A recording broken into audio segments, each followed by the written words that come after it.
Jay here, founder of Phyzix. Welcome to the space. So over here is our front desk where Rebecca will be here to check our clients in. And then over here, this is our main lobby area. We're setting up for the podcast right now.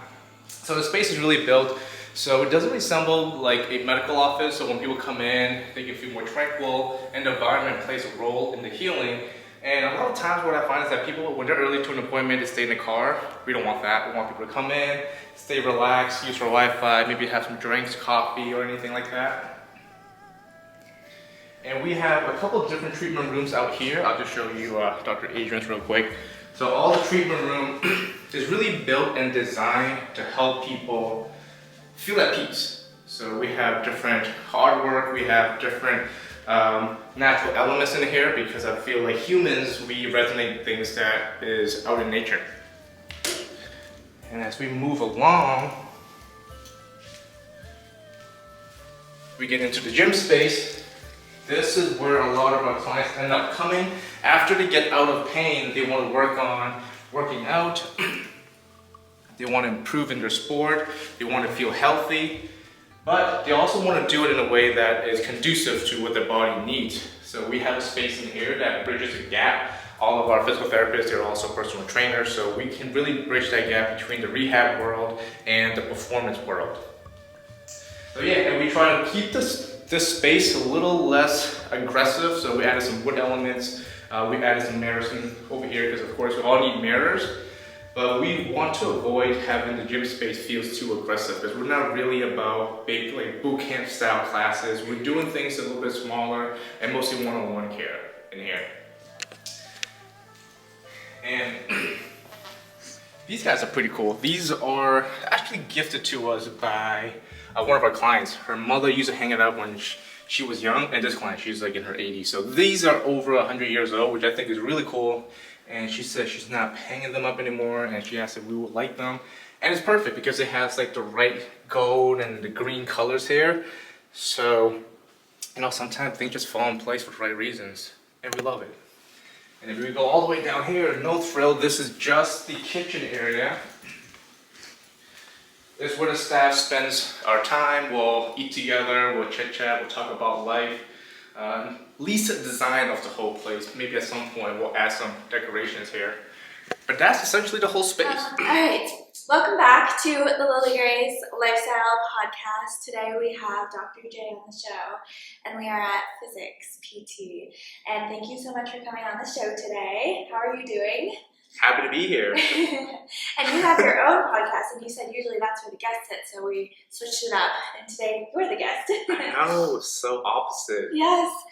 I think I've ever sat in this part of the couch. It's a different angle. It's like being a passenger in your own car. It is. That's the perfect way to put it. Yeah. So the question I start out with is, what defines your lifestyle? What defines my lifestyle? Tell me more about that. What do you mean? So, for instance, my last guest, Rachel, was saying hers is very sustainable and intuitive. Some people say fitness. Some people say longevity or health and wellness or laziness. It could be anything from that range. I think my lifestyle has sort of shifted over the years as I started a business and as I became a new dad. I think my lifestyle right now is growth.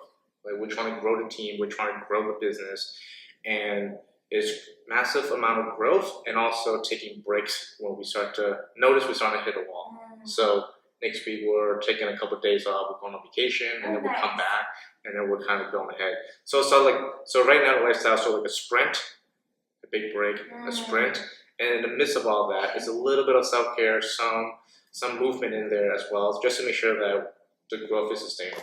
Yeah, and for you personally, what are the signs and signals that you notice when you start to hit a wall? I think concentration, focus. Like I'm starting to lose focus in what I'm doing. I'm starting to be less creative. Like usually when I'm in the zone, I just have a million ideas just pops up and I'm able to execute them. And when I realize I don't have these ideas sort of pop up or this inspiration's not coming to me, I'm like, okay, I should change it up what I'm doing right now. Maybe come back to it later. Yeah, I really resonate with that. I'm the same way. I usually have 1,000 ideas and can execute very quickly, but as you say, sometimes when you're starting to stagnate and need that inspiration and that pause, it's so important to notice that. And it ties into what you do, physical therapy, because I think people come to you because they hit a wall physically, and then you are there to aid and guide them. So can you tell us your story about how you became a PT doctor, specialist, and what you do here? So I'll go all the way back. So, I was in high school, I had a knee issue, and I went to Barnes and Nobles, and I just want to figure out what's going on with my knee. I didn't go see a PT, and I just read anatomy books, and I learned about this thing called foam rolling. I did it, my knee felt better, I played the rest of my volleyball season, and after that, I'm just hooked. I want to tell more people about it, so I became a trainer at the YMCA in Chinatown, and after that, I just told everyone about what I know and just accumulate more and more knowledge, and then naturally, I went into PT school, because that is sort of a very natural path of where I'm heading anyways, because of where my interests lie. So that's how I got into PT, first of all. And of course, I can tell you more about how we got into the whole business side, but that's a whole nother journey in itself. Yeah, and what was the catalyst in your life that made you want to start this business?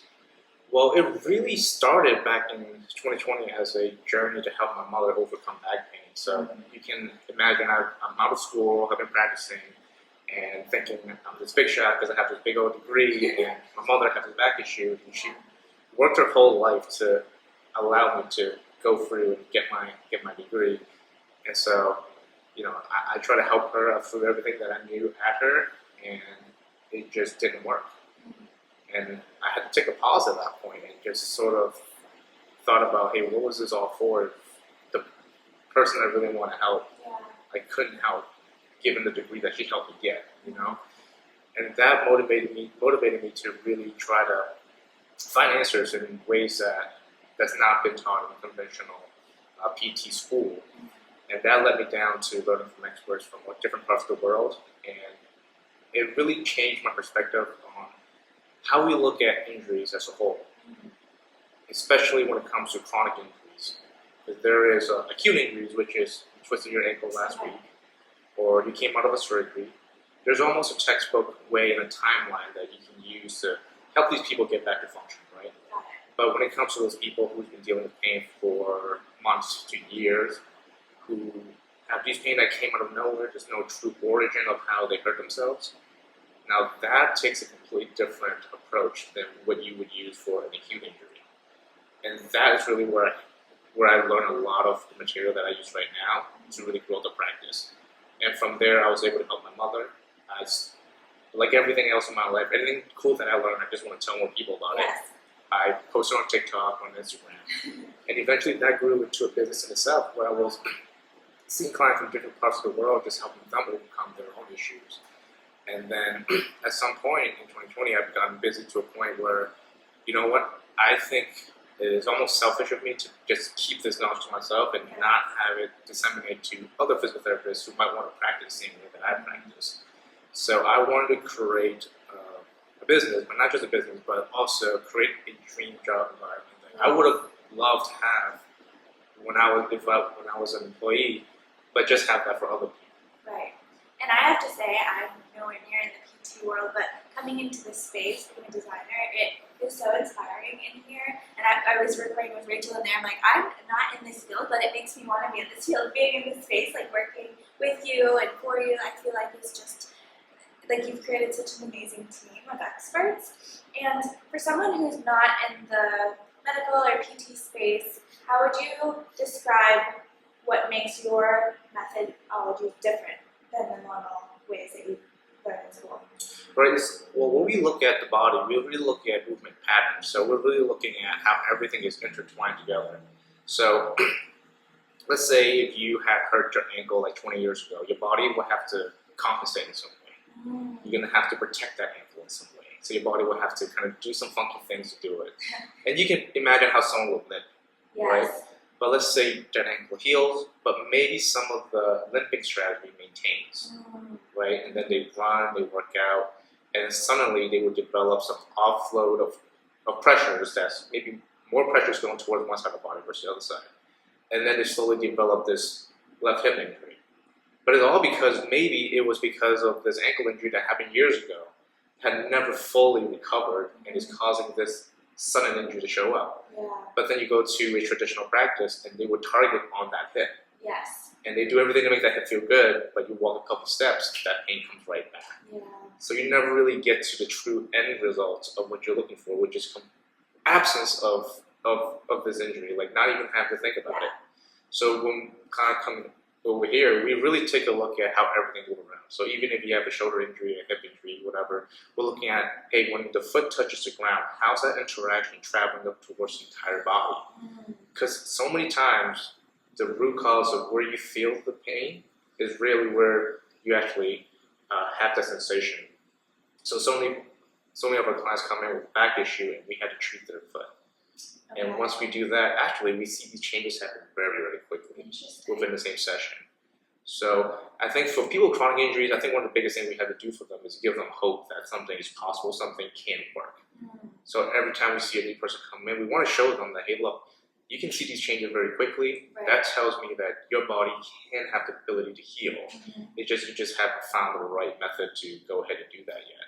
Right. So a more holistic approach, not Yeah. just focusing on the one thing that they tell you is wrong, looking at the full body. Yeah. And actually what you just described of spraining your ankle and then having a hip injury is what happened to me. I think I fractured my foot and sprained my ankle like back in 6th grade, and then I had a hip injury 3 years ago, and it was the same side. So I think it's exactly what you're describing. And then the normal doctors say just focus on your hip. And this was before I knew you, so I would have come here, but I went to a chiropractor who's also more holistic and in athletics and works on the stretching and probably somewhat similar to what you do. And that really healed me, not necessarily the traditional medicine Absolutely. route. And you know what's funny is because when I explain things to people, everyone intuitively understands that, hey, the whole body is connected. People intuitively understand that, hey, I have this hip thing, but I kind of have a feeling it has to do with this other injury that I had years ago, and my body's just compensating. It's so common sense, but yet the modern practices, they don't look at it in that way, which is interesting. Yeah, and right when you said that, I'm like, oh yeah, I didn't even remember that I fractured my foot. So it's like helping people go back to where the root cause was or is. So that's really interesting. And how did you heal your mother when you were going through that journey with her? So I was doing like all the stretches for her back, for her neck and everything.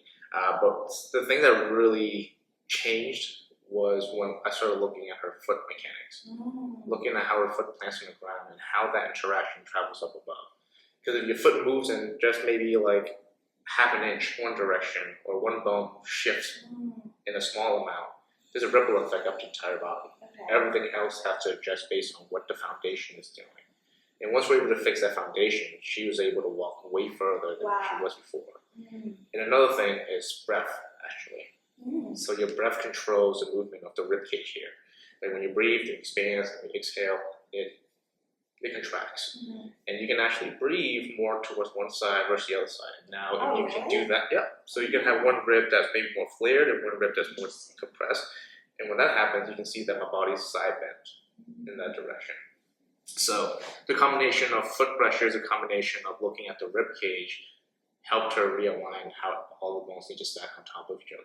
Okay. And once she's able to do that, I mean, a lot of things just magically started to go away because your body just more balanced. Yeah. Right? Versus just treating one thing and just keep chasing after one after another. Totally.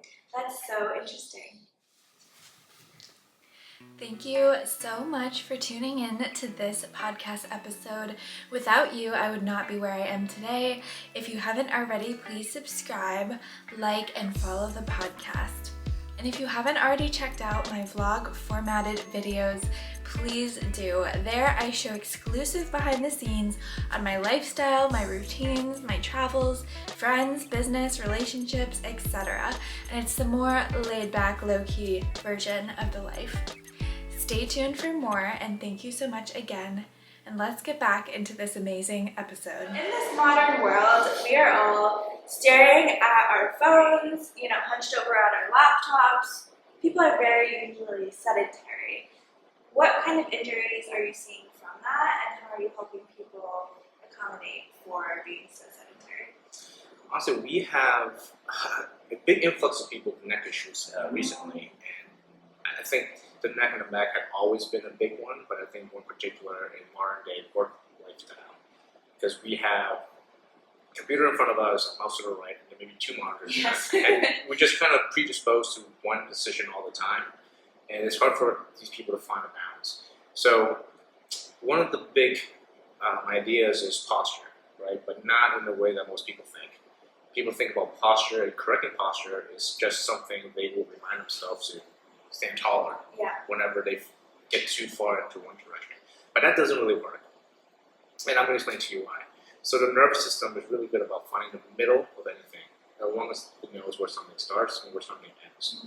So if I show you my forearm, this is where something starts, A, this is B. Okay. You can predict the middle, which is right there.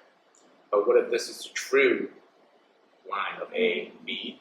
Your perception of the middle is going to be off. So, very simply, if someone sits like this, see how I shift over here, my head has to shift this way. Yeah. This is point A, and let's say point B is my neutral, point B. If I shift between point A and point B, point A and point B, my center, my default neurological perception of center is moving closer to point A, Oh. right? Okay. So for these people to actually feel more balanced, they can't just come back to the middle. They have to explore the opposite end of that spectrum. Oh, interesting. So an exercise they might do is point A, and then point B, point A, and then point B. It's like dancing. You have to go through both Right. ends of the spectrum, Okay. and then your body would neurologically redefine the middle for you. So it's actually less effort to be taller in your posture, to be more lined up in your posture. It's not that posture. It's not that being in better posture doesn't make you feel better. It's that the approach of how we change posture is drastically flawed. Right. So people ultimately fail when they try to keep themselves in neutral. Okay. So the solution for that is actually doing more extreme ranges of motion into opposite positions or shapes that you normally get yourself into. Like for me, for example, I like the right side of the couch, so I'm always over here, right? I'm always leaning this way. So my body is sort of love being in this position. If I stay here for long enough, it'll start to default closer to this position. Oh. So I need to make sure that I do things exercises where I'm getting into this shape. Like this rib cage closes, this head tilt this way, this arm comes up here. Yeah. And when I can do that, I come back and I feel pretty good. Nice. And it reminds me, I grew up being a dancer and now I'm doing a lot of yoga. You never just stretch one side or practice one side of a movement. You're always doing the other as well. And we probably all have a more dominant side that we like to lean on, or we always have good side, but that's interesting to balance it out. And it's all about shapes. I think that's what people don't understand. The body knows shapes. Like if I need to move this, well, my head has to go this way to balance itself down the center. Okay. Nothing really moves in isolation, Right. right? If I bring my chin back, my sternum should be able to come up in order for my chin to come back, or else it's going to feel pretty nasty to bring my chin back without everything else moving. That's so true. So in a sense, it's like if you want to fix one body part, you almost have to fix everything. Okay. Because nothing has to move in isolation. Unless there is an acute injury, like there is swelling or, then you just focus on that one piece. But if there's no swelling, to fix one chronic injury, you gotta fix everything. And you talked about the nervous system and how that ties into your body's systems all over and physical therapy, and how in general do you really train people to really be in tune with their nervous system? So we don't train people to be in tune with the nervous system. It's always acting in the background. Okay. And the nervous system is really good about, it wants to do things that's more efficient, as long as it knows this more efficient way exists, right? So for example, today you drove here today, and if you put in your GPS, it will find you the most efficient way to get here. If there's a highway, it'll take the highway. But if the highway's closed, you're gonna find all these different side streets to get here. But if you were sitting in the car driving, and then you had a good friend next to you, and she said, hey, there's a highway over there, just take a right. And then you find that highway, and you're like, I never knew this highway did this. This is so much better. But what do? you would take that highway again. Mhm. So it's not about being in tune for the nervous system, it's showing them a pathway that is just more comfortable. Oh, okay. Like, so for example, this is a simple example. If someone moved their arm like this and the chest isn't moving and they get stuck, it's like, oh yeah, it feels awkward every time. But then we suddenly get this part to open up and move, and then suddenly they go like this, and they go here, and they're like, you know what, this is so much better Yeah. when this part can actually move. And I don't need to teach them to do this motion. That motion just comes back because we have a lot of other motion. Got it. Yeah. So it's all interconnected. Yeah, it's more about getting someone to feel a different in the way their body moves. And if that way they move is more efficient, it feels more pleasurable, the nervous system was always going to act on going into that pathway. Mhm. It's like someone's been limping for like a year, and then you suddenly show them that their foot can do a certain motion that they haven't done in a long time. Suddenly they'll start limping, Right. right? That makes sense. And who is your ideal patient when it comes to timing of when they see you? Because I feel like so many people have a limp for their whole life, or and then they finally like, oh, okay, maybe I should see someone. But I also see the other end of the spectrum where it's like, oh my god, I hurt my knee, I need someone to see someone immediately. Would you rather see that person, or? Honestly, funny enough, we don't really see many acute injuries. So when someone fractures Okay. themselves, they're not really fighting us. And we can definitely treat it. It's Right. sort of simple, in my opinion. Sure. Those are textbook cases. You can almost just follow a formula. Okay. But usually people see us when they are almost too good for traditional physical therapy, where they're not. Yes, there's a lot of pain, but there's no swelling. Mm. They're more active. They want to do things like run. They want to work out. Mm. But every time they do these movements, they hurt afterwards. But functionally, they can handle most of the everyday stuff. Mm. So we see these type of people. It's like people who've just been a little bit further along the journey and have tried a couple of different things that hasn't really worked out for them. And these Nice. people tend to be more active, want to go more out of their way. Yeah, because you have in the back your training area, kind of looks like a little mini gym where you help people get back into that, probably strength training or whatever type of training that they were into before. And how do you guide people through that? So it's all about intelligent design. So the body, usually someone comes in, their body has been compensated for a while. So their body requires certain movements that they are not doing. They just find another way to get around it. Sure. Right. So when we design exercise, we can design an exercise that not only help them get stronger, but also respects what they need and give that to them. So some things we might do with someone who's training is, hey, when you're doing a lunge with your right foot, I want to put a little wedge on the heel in this direction to recalibrate how things are working this right side. But on the left side, I want nothing on there. Or with someone doing a row on one side, I want them to row, but also turn the head a certain way. Oh, okay. But for the other side, we might not do that. Or when we coach someone to a side plank, we say, we only want you to do it the left side. Okay. They're like, sure, you don't want the other side? Like, no, we only want the left side. Right? So that's how we intelligently design. Because if we are taking those people and we don't supply these type of specific instructions, they might actually reintroduce those old movement patterns Right. that is actually not working for them. So when we work out, we need to make sure that the workout is respecting what we need. And before we didn't do that, before we sort of gave people like the exact patterns that we want them to get into, to practice it, but they go to the gym, and then everything just reverses back. Yeah. It's So muscle memory. so for us, we're like, hey, we need to take over this part of your movement habit. So we almost had no choice but to design people's workouts at this point. So we have to find individuals who work here who have the background of high-level rehab and training at the same time. Of course, it's finding someone like that sort of a unicorn, but Totally. we're just happy to be able to have a great team that can supply that. That's amazing. And there's so many trendy sports going on right now, like pickleball is a big one. Racket sports are great for the brain, but are they actually good for your body because there's so much impact? Are there specific, activities and sports and movements that are really good for your body versus really strenuous? I think the answer ultimately always going to be depends, right? Yeah. If your body is ready for these movements, it's not a problem. and particularly in pickleball, one of our therapists, Adrian, he's really into pickleball. Yes. So for pickleball, for example, it's not as low impact as we might think it is. Yeah. Like you have to react pretty quickly. Like your foot needs to touch the ground, and all these muscles need to come back quick. And so people need what we call reactive strength, which is different than just having strength. Because you can have really strong muscles, but if they're not coming on quickly, it may not be conducive to playing sports.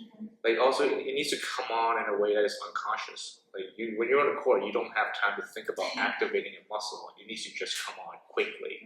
And we need to train that aspect of your game in order for you to do it well. And so we do see a lot of pickleball players here who have struggled with shoulder injuries or elbow injuries and hip injuries, and really train this aspect for them. And one of the most surprising things that we tell people is that for shoulders and arms, we haven't done many rotator cuff exercises. And I think that is sort of I think that everyone gravitate towards. It's like, if I have a shoulder injury, I should work on rotator cuff. But what we found is the forearm and the arms, biceps, triceps played a much bigger role. If you think about force transfer, if I touch this table, the force got to transfer from my hand to my forearm to my bicep, tricep, and then to the shoulders. Okay. Now, these guys are weak. These guys got to make it up. So, but you would never feel weak here. Right. Because your body will just compensate. You're just going to circle around it. But then when we put them into very specific tests, you're like, yeah, these forearms are not doing much for you at all. Right. So your shoulders doing everything else to compensate for it. And once we start getting these guys strong again, the shoulder gets feel so much better. Okay, that's interesting and totally makes sense. I had a friend whose mom plays pickleball like every day, and he was like, "It's such a dangerous sport." I'm like, "What do you mean?" But that totally makes sense. And people who play are like in a cult. It's very something that you get like addicted to because it's so fun. But that's great to hear. And are there any things that you're working on personally within your body and just healing when it comes to PT? Right now, I'm always have this upper back type of stiffness that I'm always working at, only because I think I just sit at the desk a lot more now. Oh, interesting. As I transition from being a physical therapist, personal trainer, into more of a business owner, my task is different. I'm spending more time on a desk than anything at all. Yeah. So I'm actually, my role is also becoming more like a desk worker in some sense, which I'm fine with because that's what it takes to enable for things to grow. But so I'm working through that. So I do a lot of movements to get me out of my position like this. Doing movement like this, breathing, breath work really helps me open up my rib cage and open up the upper back area. And running, I've been taken up in the last year or so because I needed something more for here than I do for the body. Right. Running is one of those things that came natural to me. I took like a running analysis, I think at Human Powered Health over in Wellesley, and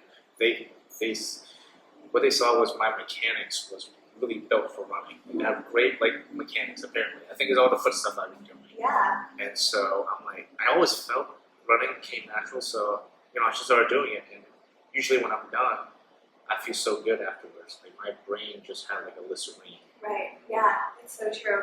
I actually just started running again too. I'm not a huge runner at all, but it's also for the mental, not so much the body at this point. There are other methodologies for that, but that's amazing. Especially now the marathon is on Monday. This is probably like the busiest weekend in Boston history. Yes. Like the amount of stuff going on this weekend it's spectacular. I love the city. I'm from Boston, so I love seeing the city just light up. It's amazing. Yeah. Yeah, such good spirit. And you just had a baby. Congratulations. Thank you. As you're coming from this PT background, how are you going to help your baby grow up in a healthy way when it comes to their body? Right, good question. That's great, because I have been thinking about that. Well, how could you not? Number one, developmental milestones. So I want them to go through the entire course of the developmental milestones, like make sure they're rolling, make sure they're crawling, just not skipping any of those milestones. Because what we find is that these type of movements, like reciprocal crawling, things like that, have a very big neurological impact on growth and how muscles and skeletons and movement patterns develop. Okay. So by skipping those, you actually have to make up for it later on. Mm. And you ever seen people who just move very awkwardly? Yes. And then some people who move really smoothly. Right. Now, I'm not saying it's all because of the developmental milestones, but it does play a big role. Because I have seen people who have moved really awkwardly, or the joints move in ways that we don't quite expect, and comes to find out they did have some things in early childhood where they had skipped some of those developmental milestones. And some things that we had to do to correct that is actually reteaching them how to do crawling exercises as an adult. And once they're able to do these reciprocal movements, a lot of their mobility and strength start to come back. It's quite fascinating. So developmental milestones is number one for sure, and not specializing in any one sport. I like that. Because it's particular in people who play baseball. Oh, okay. Pitchers in particular, young pitchers, I can't imagine throwing so many times as a young age into high school, into college, and it's just way too much repetition of one movement pattern. So ideally, I would want this child to experiment with all different styles of sports that encourages different body shapes, so they be very well-rounded. I love that. I feel like a lot of people listening have kids or will have kids eventually, and that's something to think about, not only how they're developing mentally, but also through their motion and their mechanics, and their body is so important. But this was such an amazing interview. I so appreciate your time. And what is one thing that you really want people to take away from this episode? Oh, gee, I think one thing I want everyone to take away is, if you have a chronic injury, that's something that's been going on for months, years, and things that sort of creeped out of nowhere, you have to find someone who can really take a look at the entire body structure and see how everything is intercorrelated. Because you can't treat the symptoms alone, because if you do that, you're going to run into trouble where you feel better and then feel worse afterwards. And that's exactly what happened to my mother. And that's why we built this practice, is to help these people that is lost. And one of the big things that we try to do is educate people that there is a separate method to treat these type of injuries. They're not the same as if you just hurt yourself yesterday. That's very powerful. Thank you so much again. And how can people connect with you online? You said TikTok and Instagram, and then how can people book an appointment? Yes. So our website is www.phyzixpt.com. So physics at the word pt at the end.com. You find all our information there. Instagram, follow us at phyzix.pt. And of course, I love when people follow my personal account, because that's where you see the behind the scenes, and that's Dr. J. Lee, J-I-A-L-I. Perfect. Thank you so much again. This was great.